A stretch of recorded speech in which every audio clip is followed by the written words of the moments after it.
El periodo de la reconciliación, 1903-1930. La devastación resultante de la Guerra de los Mil Días desacreditó las facciones de cada partido que habían instigado el conflicto. Los moderados, que asumieron el poder en cada partido, tenían los mismos intereses económicos, reconocieron la necesidad de conciliar sus diferencias y de gobernar juntos mediante la coexistencia pacífica para garantizar la supervivencia del país y de la economía. Por primera vez en la historia de Colombia, los liberales y los conservadores buscaban compartir el poder en lugar de excluir al partido de la oposición. Aunque los conservadores tenían nominalmente el control durante este periodo, se formaron gobiernos de coalición que incorporaron las minorías liberales en el gabinete y otros órganos políticos importantes. Rechazando la práctica de excluir a los liberales de la participación política como se había hecho por parte de los nacionalistas, los conservadores moderados eliminaron el elemento clave que había impulsado tanto la violencia política en el pasado y sentaron las bases para el progreso económico del país. Al final de la guerra civil, el país necesitaba de un líder lo suficientemente fuerte como para reconstruir la nación después de la pérdida de Panamá y de los estragos de la guerra civil. El general Rafael Reyes, quien fue elegido presidente en 1904 con el apoyo de los conservadores moderados, mostró la voluntad de unificar a la República, renovar la economía del país y evitar cualquier obstáculo constitucional o no que se interpusiera en su camino. Las medidas adoptadas por Reyes eran una combinación contradictoria que giraba alrededor de la reconciliación política y el autoritarismo, lo que obligó a la representación de minorías en el gobierno liberal de la mayoría conservadora en el Congreso electo. Sus programas económicos incluían una política comercial proteccionista con una importante intervención del Estado en la actividad económica. Esta política comercial favoreció el crecimiento industrial interno, lo que a su vez impulsó el crecimiento de las ciudades y la necesidad de desarrollar una infraestructura urbana. Para asegurar la aprobación de sus reformas económicas, Reyes reforzó en gran medida el poder ejecutivo y con ello centralizó el poder. Abolió el Congreso y lo reemplazó por una Asamblea Nacional compuesta por 3 representantes de cada departamento, elegidos por funcionarios designados por él. Esta acción garantizó la adecuada representación liberal que requería en el poder legislativo. Este cuerpo fue diseñado constitucionalmente para aprobar sus decretos y para pasar reformas constitucionales. La Asamblea Nacional permitió a Reyes aplicar políticas que a veces no concordaban con la teoría económica ortodoxa y por lo tanto no habrían sido toleradas por un Congreso conservador.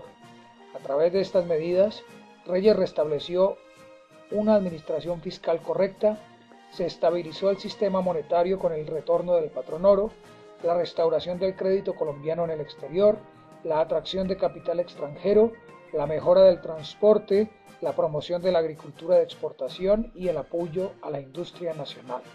Al mismo tiempo, sin embargo, despertó una gran oposición política. Reyes se dio cuenta de que el camino más sólido para el desarrollo económico, basado en el comercio y la inversión extranjera, requería de la normalización de las relaciones con los Estados Unidos, una idea impopular en ese momento. En 1909, Reyes trató sin éxito de forzar la aprobación legislativa del Tratado Thompson-Urrutia con los Estados Unidos, que pretendía restablecer las relaciones con ese país y reconocer la independencia de Panamá. La expedición de la ratificación del tratado, aunque ratificado en virtud de las gestiones de una administración anterior, se convirtió, sin embargo, en un punto focal para la oposición contra Reyes. En junio de 1909, la Unión Republicana, un grupo bipartidista de liberales y conservadores que se oponían a Reyes, obtuvo la mayoría en las elecciones parlamentarias celebradas para restablecer el Congreso de Colombia. Aceptando su posición poco fuerte en materia política, Reyes dimitió ese mismo mes y abandonó el país. Carlos R. Restrepo, un conservador que había sido decisivo en la fundación de la Unión Republicana, asumió la presidencia después de Reyes. La Unión Republicana supuso una transformación en la política colombiana. Los comerciantes liberales y agricultores conservadores habían encontrado un punto de confluencia en las exportaciones de café que rápidamente comienza a jugar papel predominante en la economía colombiana. Su interés económico mutuo permitió a las facciones moderadas de cada partido unirse en una coalición bipartidista que obtuvo el control político al final de la Guerra Civil. Aunque los conservadores retuvieron el control nominal de las instituciones políticas hasta 1930, aceptaron el principio de representación y participación liberales en el gobierno. Los presidentes conservadores aceptaron nombrar representantes del liberalismo en sus gabinetes y en la toma de decisiones políticas. A pesar de los disturbios y de los conflictos entre partidos que aún se daban en las zonas rurales, las coaliciones entre los dos partidos sirvieron de base a una relativa estabilidad política. Cambios económicos y sociales. Como resultado de las políticas nacionales y la situación internacional, la economía colombiana se diversifica y desarrolla con el cambio del siglo. A principios de 1900, el sector industrial se convierte en un componente cada vez más importante de la economía. Entre 1900 y 1910 se desarrollan las industrias textileras en Bello y Medellín y las plantas de alfarería en Caldas, además de las cervecerías en Itagüí y en Bogotá. Surgen nuevos grupos económicos con el desarrollo de la industrialización a instancias de la política de sustitución de importaciones y se desarrolla un sector financiero más grande. Durante los años 1910 y 1920, la economía colombiana se integra más a los mercados globales financieros y comerciales. Se experimentan relaciones renovadas con los Estados Unidos durante la administración de Marco Fidel Suárez, 1918-21, quien abrió la puerta para el intercambio y la inversión extranjeras. Los Estados Unidos sustituyen a Gran Bretaña como socio clave para Colombia en términos financieros y comerciales. La mayoría de las divisas provienen del comercio del café, que en ese momento representaba casi el 80% de las exportaciones.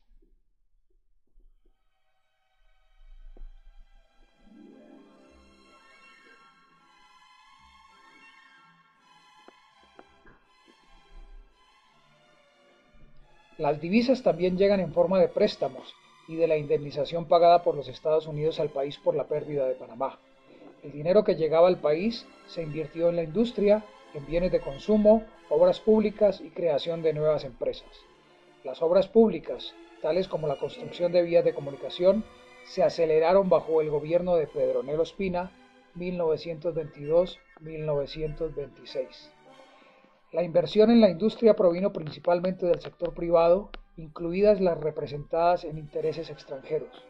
Para 1929, la inversión privada extranjera ascendió a 400 millones de dólares de los Estados Unidos, con alrededor de 45 millones de dólares correspondientes a inversiones de compañías petroleras. El gobierno de Ospina también supervisó la reorganización de los sectores bancario y financiero con la creación del Banco de la República. El crecimiento de la industria y de la construcción, soportada con fondos públicos y privados, llevó a la aparición de una auténtica clase trabajadora que pronto aprendió a sindicalizarse. En 1918 Colombia experimentó su primera gran huelga. El movimiento sindical fue influido por el sindicalismo europeo y el socialismo. En 1919 se llevó a efecto la primera conferencia de los trabajadores, impulsada por las ideas socialistas de la época. Estas actividades fueron un telón de fondo para el lanzamiento del Partido Socialista de Colombia. Durante la década de 1920 se amplía el movimiento sindical y se estimula la aparición de grupos de orientación socialista. En 1928, una huelga contra la United Fruit Company fue reprimida violentamente por las Fuerzas Armadas. Al año siguiente, el congresista Jorge Eliezer Gaitán criticó el manejo brusco de la huelga y se convirtió en un orador destacado para la clase obrera. El creciente descontento popular con los gobiernos conservadores y sus divisiones dentro de las filas conservadoras ejerció impacto alto en el regreso al poder del Partido Liberal. El crecimiento en los sectores industrial y de la construcción que alimentó al movimiento sindical también ejerció efectos en la disminución de los trabajadores agrícolas en el campo, alentando a los trabajadores rurales para pedir salarios más altos. En 1928, el gobierno comenzó a importar alimentos con la consecuente protesta de los agricultores. Los trabajadores y artesanos protestaron por el aumento de la inflación, resultado de la afluencia de créditos externos y de las políticas comerciales proteccionistas. Las tensiones sociales aumentaron durante el gobierno conservador de Abadía Méndez, 1926-1930, y a la postre condujeron a la caída del Partido Conservador después de 45 años en el poder. Los liberales se impusieron en la arena política y retuvieron el poder durante los 15 años entre 1930 a 1945 que duró la crisis mundial.